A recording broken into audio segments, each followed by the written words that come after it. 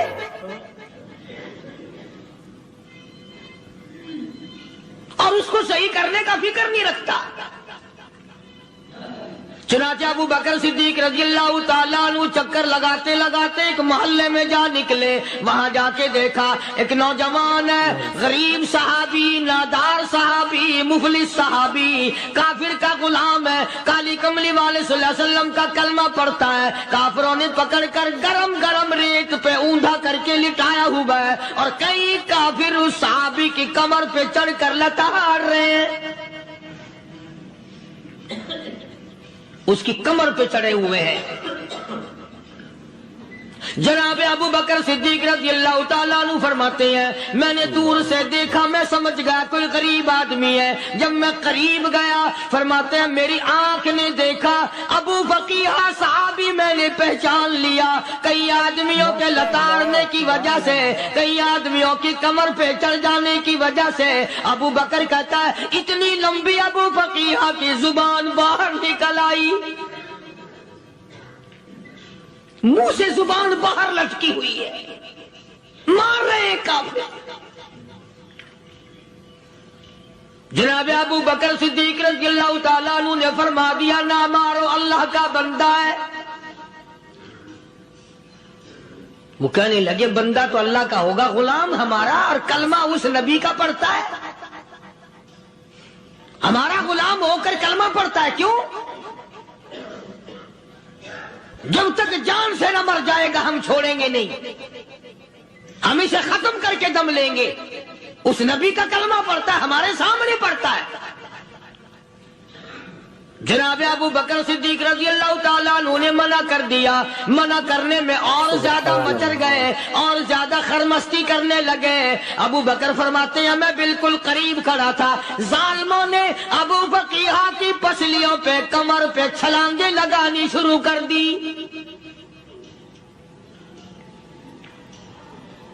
جناب صدیق اکبر رضی اللہ تعالیٰ عنہ فرماتے ہیں میں بالکل قریب کھڑا تھا، جب انہوں نے چھلانگیں لگائیں صحابی بے نوا اور مفلس غریب صحابی کی کمر پہ، اچانک میرے کانوں میں کڑاک کڑاک کر کے پسلیاں ٹوٹنے کی آواز آنے لگی۔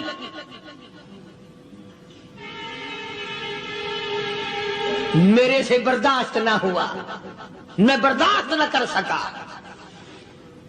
جناب ابو بکر رضی اللہ تعالیٰ عنہ فرماتے ہیں میں نے کہا ظالمو سودا کر لو میں خرید لوں گا. لا الہ الا اللہ. انہوں نے جو منہ مانگے دام مانگے جناب ابو بکر صدیق رضی اللہ تعالیٰ عنہ نے وہ دام دے دیے پیسے دے دیے. ہاں ہاں غریب کی ہمدردی کی مظلوم کی ہمدردی کی. آج ہمارے پاس جو پیسہ ہے وہ کنجری پہ خرچ ہو سکتا ہے بدماشی پہ خرچ ہو سکتا ہے ٹیپ ٹلو اور فیشن پہ خرچ ہو سکتا ہے اللہ کے دین پہ خرچ کرنے کی ہمیں توفیق نہیں ہوتی. سارے سال کی کمائی کا حساب لگائیں کہ ہم نے کتنا اپنے بیوی بچوں پہ خرچ کیا کتنا اللہ اور اس کے رسول اور اللہ کے قرآن پہ خرچ کیا. 100-2% بھی نہیں بنتا.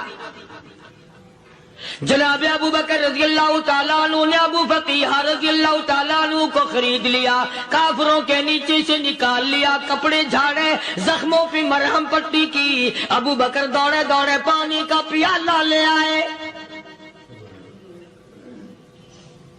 اور فرمانے لگے ابو فقیہ تجھے بڑی مار پڑی ہے بڑی تکلیف پہنچی ہے میں نے تیری زبان باہر لٹکی ہوئی دیکھی نکلی ہوئی دیکھی خشکی آ گئی ہوگی زبان پہ کانٹے جم گئے ہوں گے تھوڑا سا پانی پی لے. ابو فقیہ کہتا ابو بکر تیرے احسان کا بدلہ خدا دے گا تیری مہربانیوں کا بدلہ خدا دے گا میں نہیں دے سکتا تو نے پیسے خرچ کر کے مجھے آزاد کرایا میں تجھے دعا دے سکتا ہوں میں غریب ہوں میں نادار ہوں میں مفلس ہوں میں مسکین ہوں اور ابو بکر تنگ نہ کر میں پانی پی نہیں سکتا. کیا بات ہے کیوں پانی نہیں پی سکتا؟ کہنے لگا ابو بکر تجھے کیا معلوم ہے جن کی وجہ سے میری پسلیاں توڑ دی گئی جن کی وجہ سے مجھے مارا گیا جن کی وجہ سے مجھے لتاڑا گیا جن کی وجہ سے میری پسلیاں توڑی گئی جن کی وجہ سے میرا یہ حال کیا گیا جب تک میں آقا کا دیدار نہ کر لوں میں پانی کی بوند پی نہیں سکتا. مجھے پہلے شربت دیدار پینا ہے میں نے سرکار مدینہ صلی اللہ علیہ وسلم کی زیارت پہلے کروں گا پانی بعد میں پیوں گا. او ابو فقیہ تجھے تو بڑی سخت مار پڑی ہے تجھے تو بڑی تکلیف پہنچائی گئی ہے میں تجھے حضور کے دربار میں لے کے چلوں گا تو پانی تو پی لے. کہتا کوئی مجنوں بتاتا ہے کوئی کہتا ہے دیوانہ کوئی مجنوں بتاتا ہے کوئی کہتا ہے دیوانہ یہ تو مرض عشق احمد کا ہوا بیمار میں بھی ہوں. ابو بکر تجھے کیا معلوم ہے مجھے عشق لگا ہوا ہے مجھے سوز و گداز لگی ہوئی ہے میں اپنے دل میں کسی کو بسائے بیٹھا ہوں جب تک اس آقا کا دیدار نہ کر لوں مجھے چین نہیں آئے گا.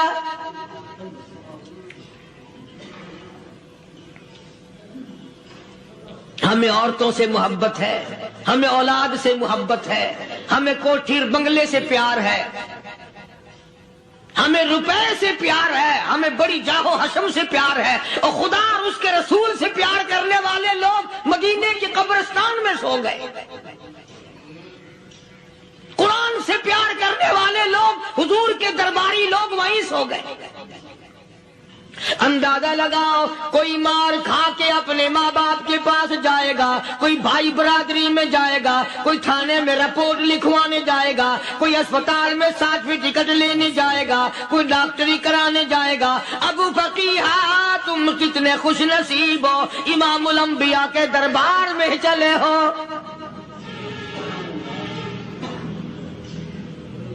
حضور اکرم سب کہہ دو صلی اللہ علیہ وسلم کے دربار میں ابو فقیہ کو لایا جا رہا ہے.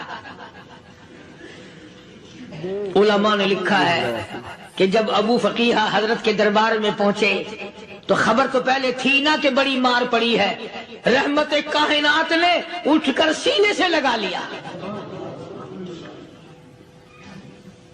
تشریف فرما ہوئے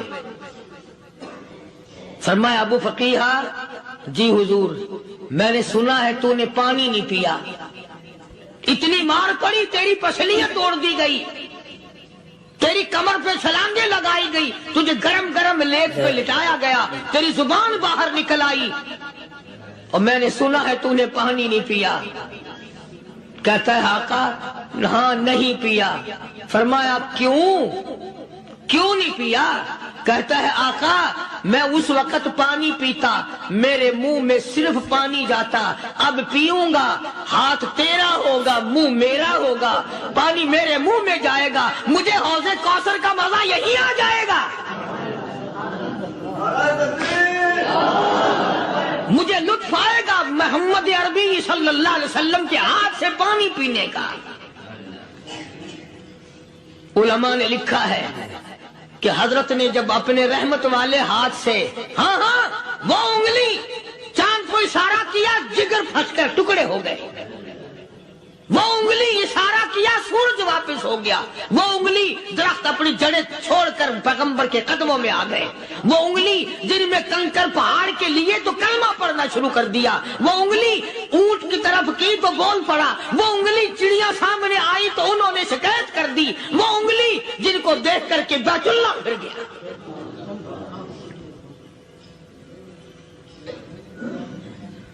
مدنی کریم صلی اللہ علیہ وسلم نے یوں پانی کا پیالہ اٹھایا، ابو فقیہ نے پیالہ پکڑنے کے لیے یوں آگے کو ہاتھ کیا، فرمایا اب وہی بات ہوگی، ہاتھ میرا ہوگا منہ تیرا ہوگا، میں اپنے ہاتھ سے پلاؤں گا۔ ابو فقیہ کو پانی پلا دیا، اور پانی پلانے کے بعد پوچھا اب تیرا کیا حال ہے؟ اب حال کیا ہے؟ کہتا ہے آقا تیرے چہرے پہ فدا شمس و قمر، تیرے چہرے پہ فدا شمس و قمر، تیری زلفوں پہ تصدق شام و سحر، تیرے چہرے پہ فدا شمس و قمر، تیری زلفوں پہ تصدق شام و سحر، رخسار پہ ٹھہرے کس کی نظر، تیری بانک ادا کا کیا کہنا، او کالی کملی والے تیری زیارت ہوئی سارے دکھ بھول گیا، میرے سارے غم ٹل گئے، میرے سارے دکھ دور ہو گئے، میری ساری پریشانی دور ہو گئی، اور میں تو اب مزے میں ہوں۔ جناب ابو بکر صدیق رضی اللہ تعالیٰ عنہ نے مال خرچ کیا، صحابہ کرام کی جانیں بچائیں۔ قیامت کا دن ہوگا، ساری کائنات کی پیشی ہوگی، اللہ پاک پوچھے گا تو دنیا میں کیا کرتا تھا؟ کوئی کہے گا میں کھیتی باڑی کرتا تھا، کوئی کہے گا میں دفتر میں نوکر تھا، کوئی کہے گا میری دکان تھی، کوئی کہے گا میں یہ کمائی کرتا تھا، کوئی کہے گا میں یہ کمائی کرتا تھا۔ آئے گی باری ابو بکر کی، اللہ پاک پوچھے گا دنیا سے کیا لایا؟ ابو فقیہ، حضرت بلال، حضرت نادیہ، حضرت زنیرہ اور کتنے صحابہ کرام کی جماعت کو پکڑ کر اللہ کے عدالت میں کھڑا کر کے ابو بکر کہے گا الہی صدیق کی کمائی تیرے سامنے موجود ہے۔ مبارک ہیں یہ لوگ کہ ان حضرات نے محض اللہ اور اس کے رسول کریم صلی اللہ علیہ وسلم کو راضی کرنے کے لیے اپنا سب کچھ قربان کر دیا، اور خود رسول کریم صلی اللہ علیہ وسلم نے ان کو ایسی تعلیم دی، ایسے اخلاق دیے کہ حد ہو گئی۔ دربار رسالت ہے، ایک کافر مسافر آتا ہے بھی کافر، ہے بھی مسافر، ہے بھی معمر، بوڑھا آدمی ہے۔ کبھی کبھی سوچتا ہوں کہ اس زمانے کے تو کافروں میں بھی کوئی خوبی ہوا کرتی تھی، منافقت تو نہیں تھی نا، منافقت نہیں تھی، چال بازی نہیں کرتے تھے، ہیرا پھیری نہیں کرتے تھے۔ سبحان وہ بوڑھا مسافر کافر سرکار دو عالم صلی اللہ علیہ وسلم کے دربار میں آیا، آ کے کہنے لگا نبی اللہ میں بوڑھا ہوں، مسافر ہوں بھی تیرا اور تیرے خدا کا منکر، پر میں سوال کرتا ہوں کوئی سواری دو، میرا گھر بڑا دور ہے، میں اس پر سوار ہو کر اپنے گھر پہنچ جاؤں۔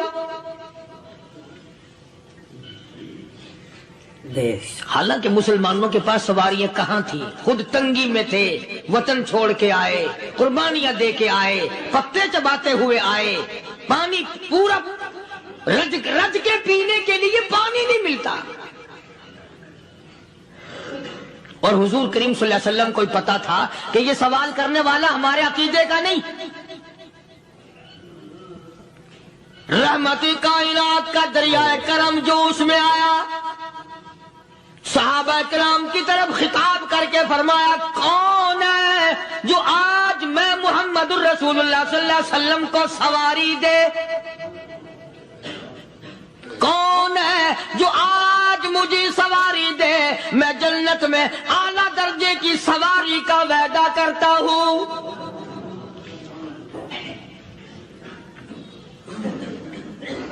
حضرت عبادہ بن ثابت رضی اللہ تعالیٰ عنہ صحابے اٹھے اور اپنی ڈاچی، اپنی اونٹنی حضور کے ہاتھ میں پکڑا دی، اور حضور نے اس مسافر کو دے دی کہ لے بھائی سواری تجھے مل گئی۔ اب وہ مسافر جو تھا بوڑھا، وہ کہنے لگا جی میرے پاس کپڑا بھی نہیں ہے، اب تم جیسا اگر کوئی سیٹ ہوتا نا آنکھیں نکالتا کہ ہم نے تیرے لیے یہاں کو ٹیکسٹائل مل چلا رکھے، سواری مل گئی تو اور آگے کو چل گیا، راستہ پکڑا پڑا جا۔ خدا جانے دھکے دیتے، خدا جانے مکے مارتے، خدا جانے کتنی باتیں بناتے۔ امام الانبیاء محبوب کبریا حضرت محمد مصطفیٰ صلی اللہ تعالی علیہ وسلم پھر کھڑے ہو گئے، صحابہ کرام کو خطاب کر کے فرمایا کون ہے جو آج مجھے کپڑا دے، کل میں جنت میں اعلیٰ درجے کی پوشاک اور لباس جوڑوں کا وعدہ کرتا ہوں۔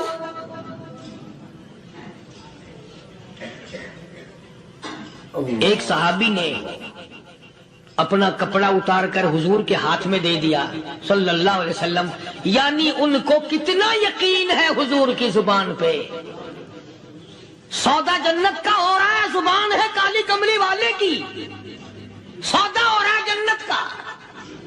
اور آج تمہیں سارا قرآن سنا دو، اس سنانے والے کا بھی ڈھلا تے سننے والا، مولوی کہتے رہتے ہیں یار کوئی بات نہیں، جنت کس نے دیکھی ہے؟ صحابہ کرام میں سے کسی نے کپڑا دے دیا، حضور کریم صلی اللہ علیہ وسلم نے کپڑا لیا اور اس مسافر کو دے دیا کہ لے بھی کپڑا بھی مل گیا۔ ہے بھی کافر، اپنے عقیدے کا نہیں، اپنے قبیلے کا نہیں، اپنے خاندان کا نہیں۔ اب وہ کہنے لگا کہ نبی اللہ مجھے بھوک بھی لگی ہے، میں نے روٹی بھی کھانی ہے۔ مدنی کریم صلی اللہ تعالی علیہ وسلم پھر کھڑے ہو گئے اور صحابہ کرام کو خطاب کر کے فرمایا کون ہے جو مجھے آج کھانا دے، روٹی دے، کل میں جنت میں اعلیٰ درجے کے کھانے کا وعدہ کرتا ہوں۔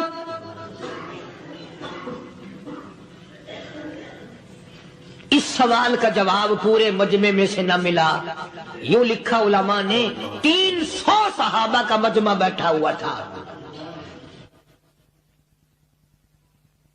فاقہ ہو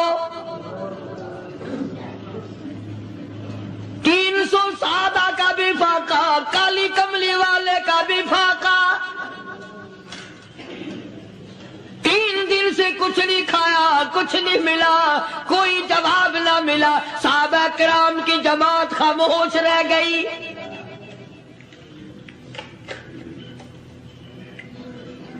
سلمان فارسی رضی اللہ تعالیٰ عنہ اٹھے اور اس مسافر کا ہاتھ پکڑا اور کہنے لگا میں تجھے ایسے دروازے پہ لے کے چلوں گا جہاں سے کچھ نہ کچھ کھانے کے لیے مل جائے گا۔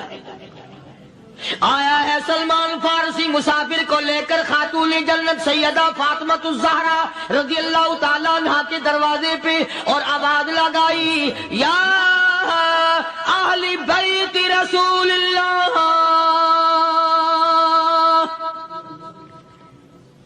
انطعموا فی سبیل اللہ،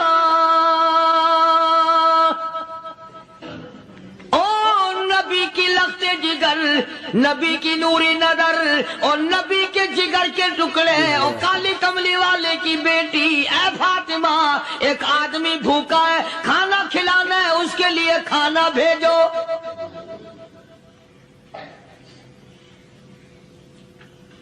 اندر سے آواز آتی ہے اور رونے کیسی آواز میں جواب ملا. سیدنا حسن سیدنا حسین رضی اللہ تعالیٰ عنہما، ان کی شکلیں دیکھو، 4 دن کے فاقے نے بچوں کی شکل بگاڑ دی. لا الہ. پیغمبر کے نواسوں کا فاقہ، پیغمبر کا نواسا، پیغمبر کی بیٹی کا فاقہ، تمام مسلمان فاقے سے ہیں. کوئی گلہ نہیں کرتا، کوئی شکایت نہیں کرتا، کوئی اعتراض نہیں کرتا. اسی حالت میں اگر جنگ بھی ہو جائے تو صحابہ پھر بھی پیچھے رہنے کو تیار ہیں.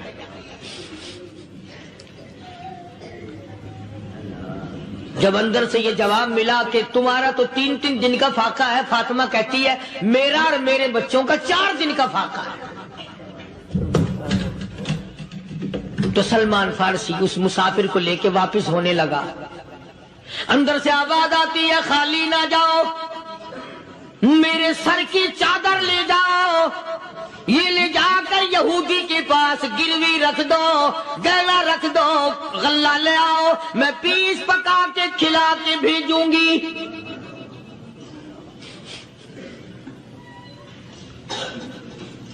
کہاں آج ایسے سخی عورت ہیں، کہاں ایسے سخی مرد ہیں. مسافر کو کون کھلائے، دین پر خرچ کون کرے. کسی طالب علموں کو، آپ میں سے اکثریت ایسے لوگوں کی ہے جنہوں نے ساری عمر میں، سارے سال میں کبھی ایک قرآن پڑھنے والے طالب علم کو روٹی نہیں کھلائی، اور پھر یہ کبھی نہیں سوچا کہ میں آخر کما رہا ہوں تو کیا کر رہا ہوں. بس شیطان یوں کہہ دیتا ہے یہ تو بڑے بڑے امیروں کا کام ہے، تو غریب آدمی ہے، تیرے بس کا یہ کہاں کام ہے. یہ تو بڑے بڑے امیروں کا کام ہے طالب علموں کو، مسافروں کو کھانا کھلانا. کل قیامت میں اگر اللہ نے یہ فرما دیا کہ جنت تو میں نے امیروں کے لیے بنائی ہے، تو مزدور ہے، بھاگ یہاں سے، پھر کیا بنے گا. مولانا مظفر حسین صاحب کاندھلی سب کہہ دو رحمت اللہ علیہ، بہت بڑے بزرگ گزرے ہیں، ہمارے اکابر میں سے ہیں. کاندھلا ایک قصبہ ہے جس نے بڑے بڑے ولی پیدا کیے ہیں. مولانا مظفر حسین صاحب کاندھلی، مولانا الہی بخش صاحب کاندھلی، مولانا محمد زکریا صاحب شیخ الحدیث رحمت اللہ علیہ کاندھلے کے، مولانا محمد الیاس صاحب دیلوی رحمت اللہ علیہ امیر تبلیغی جماعت کے ایجاد کرنے والے، شروع فرمانے والے، یہ بھی کاندھلے کے ہیں. تو یہ سارے بزرگ اس قصبہ کاندھلے کے ہیں.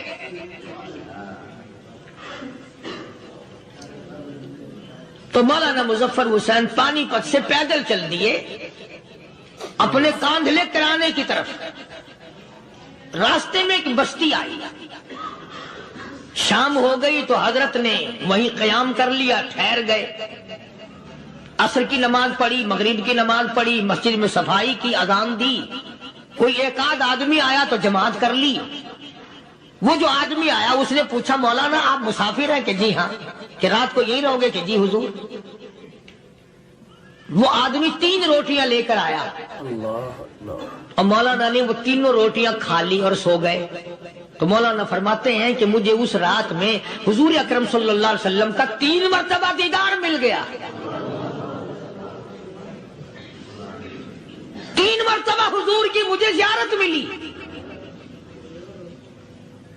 مولانا فرماتے ہیں میں تو اگلے دن بھی وہاں ٹھہر گیا کہ یہ جگہ چھوڑنے کی ہے، جہاں اتنی بڑی دولت ملے یہاں تو ساری عمر پڑا رہے آدمی. تو حضرت فرماتے ہیں کہ اگلے دن وہی مسافر، مولانا مسافر ہیں، وہی آدمی ہے، 2 روٹیاں لے کر آیا. اور مولانا فرماتے ہیں میں نے 2 روٹیاں کھا لی تو اس رات کو مجھے 2 مرتبہ حضور صلی اللہ علیہ وسلم کا دیدار ملا. میں تیسرے دن بھی وہیں ٹھہر گیا. تیسرے دن شام کو وہی آدمی 1 روٹی لے کر آیا اور میں نے وہ روٹی کھا لی. تو اس رات کو حضور کریم صلی اللہ علیہ وسلم کی 1 مرتبہ زیارت ہوئی، 1 مرتبہ دیدار ملا. تو مولانا فرماتے ہیں میری سمجھ میں یہ بات بیٹھ گئی کہ یہ نہ تو جگہ کی برکت نہ بستی کی برکت، یہ تو اس کی روٹیوں کی برکت ہے. 3 کھائی تو 3 مرتبہ دیدار ہوا، 2 کھائی تو 2 مرتبہ دیدار ہوا، 1 کھائی تو 1 مرتبہ. یہ تو اس کی روٹی کی کرامت ہے. تو وہی آدمی جو روٹی لانے والا تھا وہ کہنے لگا مولانا کل آپ تشریف لے جائیں، یہاں نہ ٹھہرنا۔ تو حضرت فرماتے ہیں میں نے کہا کیوں بھائی، مجھے تو ایسی دولت مل رہی ہے میں یہیں پڑا رہا ہوں۔ وہ کہنے لگا اللہ والے آپ کو پتا نہیں، پرسوں میں مزدوری کر کے اتنا ہی آٹا لایا تھا کہ 3 روٹیاں بنی، اتنا ہی آٹا بنا تھا 3 روٹیاں بنی، میں اپنے نام کی روٹی اٹھا کے چل دیا۔ میری بیوی نے پوچھا کہاں؟ میں نے بتایا مسجد میں ایک اللہ والا مسافر ہے۔ وہ کہنے لگی میں بھی فاقہ کر لوں گی، میرے نام کی روٹی بھی اس مسافر کے لیے لے جا۔ کہتا ہے میں نے دونوں اٹھا لی، تیسری روٹی ایک بچہ ہمارا اس کے لیے چھوڑ دی۔ وہ بچہ کہنے لگا اچھا ماں باپ جنت میں جائیں، بیٹا کدھر رہے گا؟ میں بھی فاقہ کروں گا، میرے نام کی بھی لے جا۔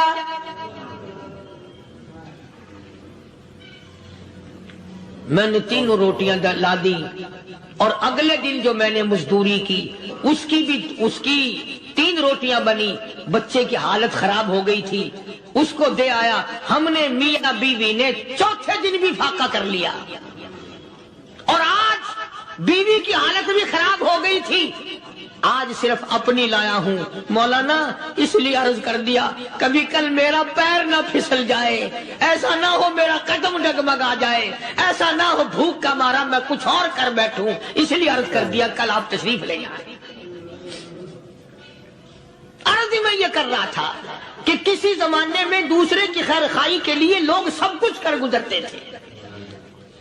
حضرت محمد الرسول اللہ صلی اللہ تعالی علیہ وسلم کے پاس جنگ بدر کے قیدی آئے تھے، کافر، اسلام کے دشمن، دین کے دشمن، قرآن کے دشمن، ایمان کے دشمن، مگر صحابہ کرام کو فرمایا یہ میرے مہمان ہیں۔ حضور نے فرما دیا صلی اللہ علیہ وسلم، ایک صحابی جو ایک مہمان کو لے گیا، حضور کے مہمان کو، تھے جنگی قیدی۔ علماء کرام نے لکھا صحابی کے گھر میں کھانا تھوڑا تھا، اس کافر کو تو کھانا دے دیا، آپ اس کے پاس بیٹھ کر درخت کے پتے چبا لیے۔ دوسرا دن آیا پھر ایسا ہی کیا، اس حضور کے مہمان جنگ بدر کے قیدی کافر کو کھانا کھلایا، خود درخت کے پتے چبا لیے۔ تیسرا دن آیا، وہ جنگی کافر کہنے لگا، قیدی کہنے لگا آج پہلے کلمہ پڑھا پھر روٹی کھلا، میں پہلے مسلمان بنتا ہوں اس کے بعد میں کھانا کھاؤں گا۔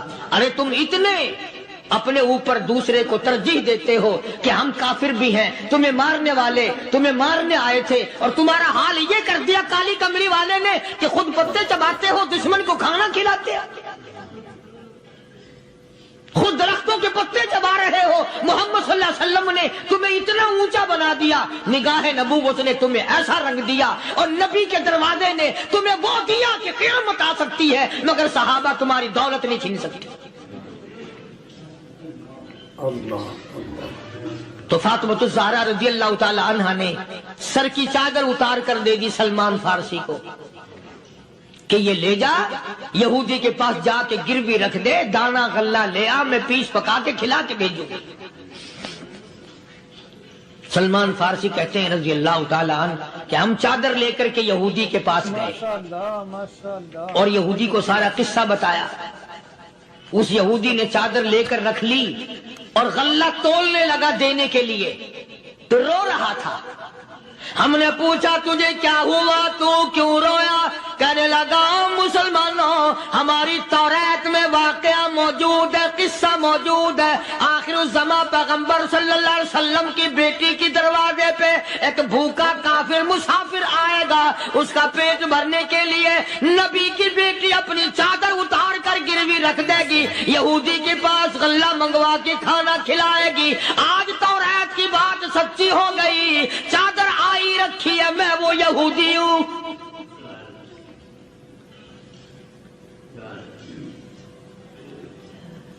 اور غلہ تول کر دے دیا۔ سلمان فارسی کہتے ہیں یہودی میرے ساتھ ساتھ چل دیا، خاتون جنت سیدہ فاطمہ الزہرا رضی اللہ تعالی عنہا کے دروازے پہ آیا، اور جب ہم نے غلہ دے دیا، چادر بھی اندر یہودی نے پہنچا دی کہ میں چادر بھی واپس دینے آیا ہوں، اور سلمان کو کہنے لگا اب دیر نہ لگا، دیر نہ کر، کیوں؟ میری توریت نے تصدیق کر دی کہ یہ نبی برحق ہے، اب ایسا نہ ہو میرا دم نکل جائے، میں کفر پہ مر جاؤں، جلدی کر، مجھے سرکار کے دربار میں لے چل، میں مسلمان بنتا ہوں۔ لا إله اور اسی کو جا کے کہنے لگا تیری صورت، تیری سیرت، تیرا نقشہ، تیرا جلوہ، تیری صورت، تیری سیرت، تیرا نقشہ، تیرا جلوہ، تبسم گفتگو بندہ نوازی خندہ پیشانی، او کالی کملی والے میرا دل ہو، تیرا گھر ہو، تیرا در ہو، میرا سر ہو، تمنا مختصر سی ہے مگر تمہید طولانی۔ یہودی نے ضد نہیں کی، آج کا مسلمان کہلانے والا ضد کرتا ہے، ضد میں مارا جاتا ہے، ہائے ہم یوں ہیں، یہ یوں ہے۔ وہ یہودی اچھا نکلا، ذرا سی بات اس کے سامنے آئی فوراً سمجھ گیا، سرکار کے دربار میں جا کر غلامی قبول کر لی۔ بے شمار صحابہ کرام ہیں جنہوں نے اللہ کی راہ میں وہ دکھ اٹھائے، وہ پریشانیاں جھیلی۔ اللہ غنی، مکہ مکرمہ میں سیدنا ابو جندل رضی اللہ تعالی عنہ صحابی ہے، ایمان قبول کر لیا، کلمہ پڑھ بیٹھا، بس کافروں کے لیے مشغلہ بن گیا، تماشا بن گیا، روزانہ مارتے ہیں۔ اندازہ لگاؤ مسلمانوں، ملتان کے رہنے والوں، سارا مکہ مارنے والا ایک ابو جندل مار کھانے والا۔ لڑکے مارتے ہیں، جوان مارتے ہیں، بوڑھے مارتے ہیں، پیر پکڑ کر مکے کی گلیوں میں گھسیٹے گھسیٹے پھرتے ہیں۔ رحمت کائنات حضرت محمد رسول اللہ صلی اللہ تعالی علیہ وسلم عمرے کے لیے تشریف لائے ہیں، کفار مکہ نے روک دیے۔ حدیبیہ میں مکے سے 6 میل پر حضور صلی اللہ علیہ وسلم تشریف فرما ہے، صحابہ کرام کی فوج ہے، لشکر ہے، سرکار دو عالم ہے صلی اللہ علیہ وسلم۔ ذرا توجہ کرنا، کلیجے پہ ہاتھ رکھ کے، ابو جندل کے پیروں میں بیڑیاں ڈال رکھی ہیں، چلا نہ جائے، مدینے نہ بھاگ جائے، کھسک نہ جائے، نکل نہ جائے۔ ابو جندل یہ آس لگا کر، یہ آرزو لگا کر مدینے کی طرف چلا جاؤں گا، مسلمان قریب آئے ہوئے ان میں شامل ہو جاؤں گا، میں بھی آزادی سے نماز پڑھوں گا، کالی کملی والے کا دیدار کیا کروں گا، میرے مصیبتوں کے دن ختم ہو جائیں گے، میری تکلیف کے دن ختم ہو جائیں گے، میری مصیبتیں ٹل جائیں گی۔ گرتا پڑتا پہاڑوں کے اوپر سے چڑھتا اترتا بڑی مشکل سے حضور کے دربار میں پہنچا۔ دنیا کے حوادثات اور تھپیڑوں سے بچ کر اللہ اور اس کے رسول کریم صلی اللہ علیہ وسلم کا ہر وقت ذکر خیر کرنے والے بندے، اصل میں بندے یہی لوگ کہلانے کے حقدار ہیں۔ میری تیری غلطی ہے کہ ہم اپنے آپ کو بندہ سمجھتے ہیں۔ بندہ بننا بڑا مشکل ہے۔ صوبے سندھ سکھر کے علاقے میں حضرت مولانا تاج محمد صاحب امروٹی رحمت اللہ علیہ بہت بڑے بزرگ اور عالم گزرے ہیں۔ ان کے زمانے کا واقعہ ہے کہ ایک مسجد کا خادم تھا، مسجد کا جھاڑو دینے والا، صفیں بچھانے والا۔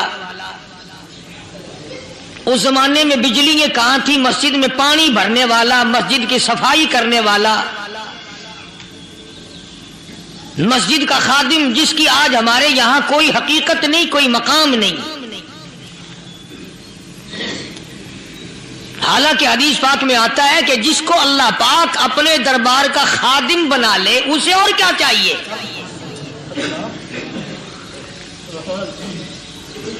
صدر کے ایوان صدر کے جھاڑو دینے والے کو فخر ہے میں ایوان صدر کا خادم ہوں. گورنر ہاؤس کے جھاڑو دینے والے کو فخر ہے میں گورنر ہاؤس کا خادم ہوں. کمشنر کے خادم کو فخر ہے میں کمشنر کا خادم ہوں. اور یہاں کوئی فخر نہیں کہ میں اس حکم الحاکمین کے دربار کا ایلچی ہوں.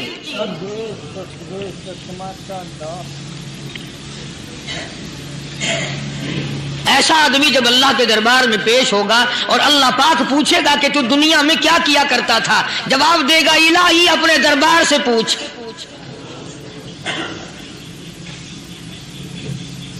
تو مسجد کا خادم تھا, نیک آدمی تھا, لوگوں کو اس کی حقیقت کا پتہ نہ تھا. اللہ والوں کی ایک یہ علامت بھی ہے, ایک یہ نشانی بھی ہے کہ وہ اپنے آپ کو چھپاتے ہیں, وہ لوگوں سے اپنے آپ کو مخفی رکھنا چاہتے ہیں. چنانچہ مسجد میں ایک خادم تھا, سکھر کے علاقے میں ایک مسافر آیا تو خادم نے اس کو روٹی بھی کھلائی, پانی بھی پلایا, خدمت بھی کی. اور عشاء کی نماز کے بعد اس مسافر کو کہنے لگا کہ میں تجھے مسجد میں نہیں رہنے دوں گا.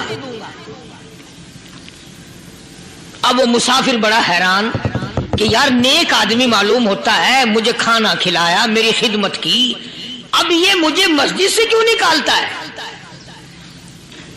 اس نے کہا صاحب مسجد میں کسی کو سونے کی اجازت نہیں, میں مسجد میں نہیں رہنے دیتا کسی کو بھی. تو مسافر کہتا ہے کہ اس کے کہنے سے میں نکل تو گیا, دل میں میرے یہ کہ کوئی خاص بات ہے, ورنہ یہ آدمی نہ تو نفرت کرنے والا, نہ تکبر کرنے والا, نہ فخر کرنے والا ہے. کوئی بات پہلے زمانے میں لوگ سوچا کرتے تھے, اب تو ایک منٹ میں کفر کا فتویٰ لگا دیتے ہیں. اب اگر آج کوئی اس نیت سے کہہ دے مسافر کو کہ بھئی یہاں چوری ہو جاتی ہے, لاؤڈ اسپیکر چوری ہو جاتے ہیں, گھنٹے چوری ہو جاتے ہیں, لہذا مسجد میں نہ سو, اور کوئی مسجد ہے تو پھر تھانہ ہویا کہ مسافر اس وقت تو نکل گیا اور دور جا کر کے عشاء کی نماز کے بعد پھر واپس آ گیا. تو مسجد کے خادم نے سارے دروازے بند کر لیے اور دروازہ بند سارے بند کر کے رات کو اللہ اللہ کرنے بیٹھ گیا. مسافر کہتا جب وہ کہتا تھا اللہ ہو کہتا اتنی روشنی مسجد میں ہوتی تھی کہ مجھے کڑی اور شیطیر نظر آتے تھے.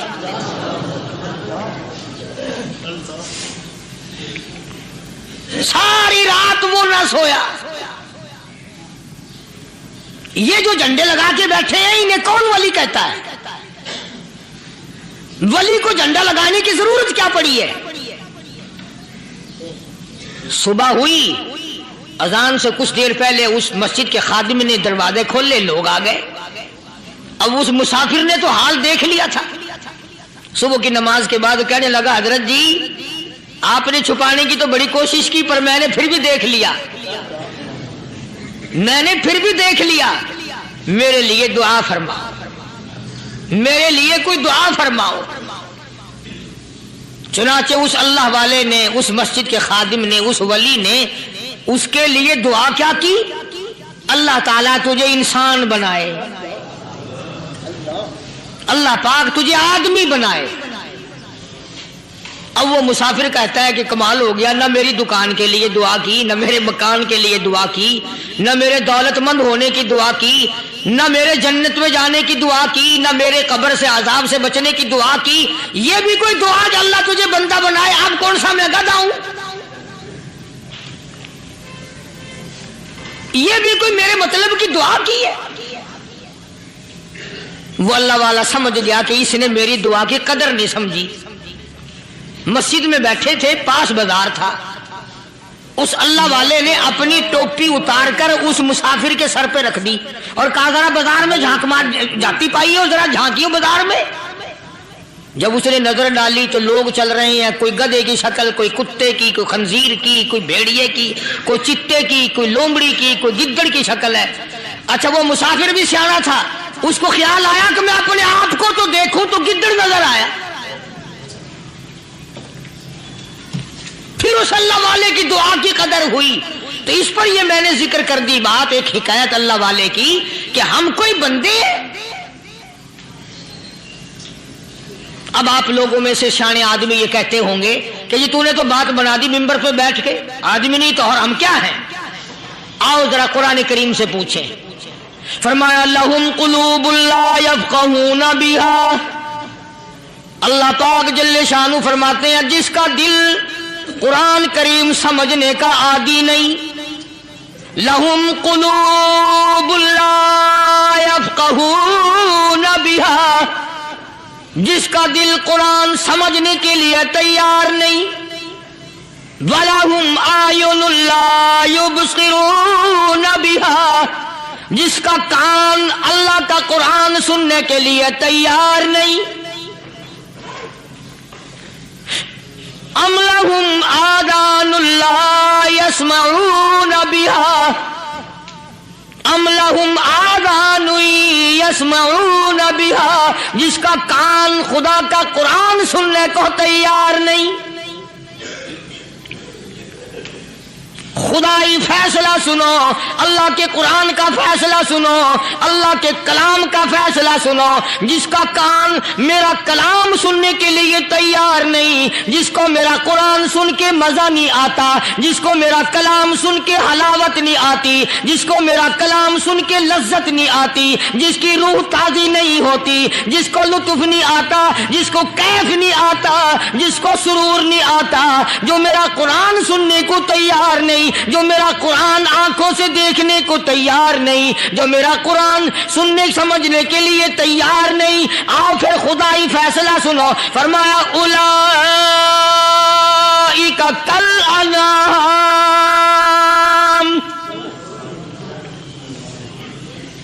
میرا فیصلہ نہیں، کسی پارٹی کا فیصلہ نہیں، کسی فرقے کا نہیں، کسی طبقے کا نہیں، کسی جماعت کا نہیں. فرمایا اولئک الانعام، پیدا کرنے والا مالک و خالق کہتا ہے مجھے اپنی کبریائی کی قسم یہ سارے جانور ہیں.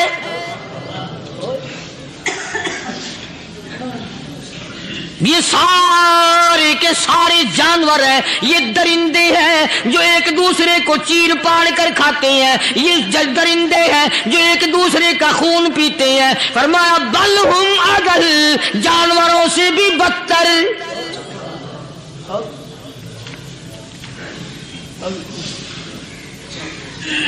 جس کے دل میں قرآن سن کر ترس نہیں، جس دل میں رحم نہیں، اپنے سے کمزور دیکھ کر جس کے دل میں شفقت نہیں، مہربانی کا مادہ نہیں. فرمایا وہ کوئی بندہ ہے، وہ تو جانور ہے. اور خدا قسم میں آ گیا، فرمایا بل ہم اضل، اس سے بھی بدتر. اللہ والے جو ہیں وہ ان خصلتوں کو دور کراتے ہیں اور وہ آدمی کے مزاج اور دل میں سے ایسی چیزیں نکالتے ہیں جو اس کی بربادی کا ذریعہ بنتا ہے. دل کی بیماریوں کا کسی کو فکر نہیں.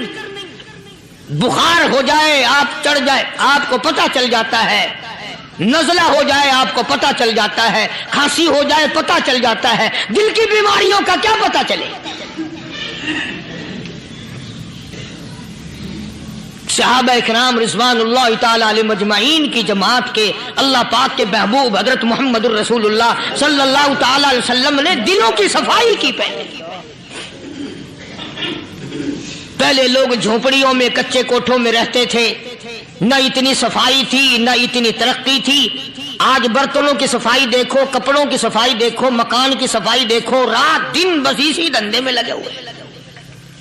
سارا دن برتن دھونے سے فرصت نہیں، سارا دن کپڑوں کے بناؤ اور سنوار میں فرصت نہیں. تو اللہ والے ایسے موقع پر بڑی عجیب بات کہتے ہیں. وہی مجذوب ہے، مجذوب علی رحمت کہتے ہیں بظاہر تو ہر شے میں بے حد صفائی، بظاہر تو ہر شے میں بے حد صفائی، مگر دل میں ہے گندگی انتہائی. بظاہر تو ہر شے میں چہرے کی صفائی، بدن کی صفائی، نہ جانے کتنی قسم کا صابن ہے، نہ جانے کتنی قسم کے پاؤڈر ہیں، نہ جانے کتنی قسم کے شیمپو ہیں، نہ جانے کتنی قسم کے کپڑے ہیں، کیا چال ڈھال ہے، کیا نئے نئے ڈیزائن ہے۔ مجذوب کہتا سب کچھ دیکھ لیا بظاہر، تو ہر شے میں بے حد صفائی، مگر دل میں ہے گندگی انتہائی۔ جس یار کی بیٹھک میں بیٹھ کے کھانا کھایا، جس رشتہ دار کی بیٹھک میں بیٹھ کے کھانا کھایا، اسی کی بہن کو دیکھ کر آبرو پہ ڈاکہ ڈالنے کا پروگرام ہے۔ جس دوست کے گھر میں بیٹھ کے کھانا کھایا، اسی دوست کی بیوی کی عزت لوٹنے کا پروگرام ہے۔ پرانے زمانے میں اب بھی دلی جیسے شہر میں اگر دعوت کی جاتی ہے تو وہاں ایک تشتری میں نمک آتا ہے سب سے پہلے۔ عرب میں بھی دستور تھا پرانے زمانے میں، اگر کوئی دعوت کرتا، کوئی تقریب کرتا، سب سے پہلے نمک آتا تھا۔ ایک ایک انگلی ہر شخص نمک چاٹتا تھا۔ کیا مطلب؟ جس نے نمک چاٹ لیا اب وہ نمک حرامی نہیں بنے گا۔ اس گھر میں چوری کرنا، اس گھر کی آبرو کا غلط تصور لانا، اس گھر کے مال میں خیانت کرنا وہ حرام سمجھتا تھا جس گھر کا میں نے نمک چکھ لیا۔ اور مسلمانوں کی بات نہیں، ہندوؤں کی بھی یہ باتیں تھی۔ ماشاء اللہ، سبحان اللہ۔ تو دوستو بہت ہی خوبصورت بیان تھا، بہت ہی پیارا بیان تھا، بہت ہی اچھا بیان تھا۔ بیان فرما رہے تھے حضرت مولانا قاری حنیف ملتانی صاحب اپنی خوبصورت آواز اور خوبصورت انداز کے ساتھ۔ اللہ تعالیٰ حضرت کی مغفرت فرمائے، آمین۔ تو دوستو ملتے ہیں، اگر آپ کو ہمارے بیان اچھا لگا تو ہمارے اس ویڈیو کو لائک اور چینل کو سبسکرائب ضرور کریں، اور اپنے دوستوں اور رشتہ داروں میں ایک بار شیئر ضرور کریں، اور ہمیں کمنٹ کر کے ضرور بتائیں کہ آپ کو ہمارے بیان کیسا لگا، اور کمنٹ میں ماشاءاللہ اور اللہ اکبر ضرور لکھیں۔ تو دوستو کل پھر ملتے ہیں ایک نئی بیان کے ساتھ، تب تک کے لیے آپ سبھی کو اللہ حافظ۔ السلام علیکم ورحمۃ اللہ وبرکاتہ۔